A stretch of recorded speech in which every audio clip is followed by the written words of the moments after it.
book sa inyo, pag may book dito sa Boy Sigarad, confirm nyo muna. Kahit maaari, huwag nyo muna tumanggap. Kasi, kaya tulad niyan, no? Pangalawa na yan. Una, McDo.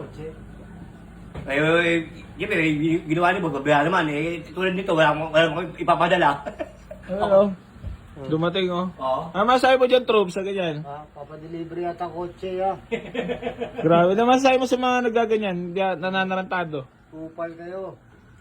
Bawa ka sa ano? Nadamay pa kayo ng ibang tao, eh. Ayun, nakabali, nagtatrabaho yan, oh. Naghahanap buhay yung mga yan, oh. Tao. Para naman kayong mga ano yan. Walang gasolina, sinayang yung gas nila. Sabi ko nga ako na lang tarantaduhin nyo, eh.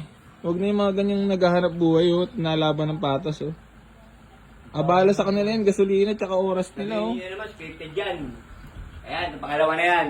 Pangalawa na yan. Meron pa yan.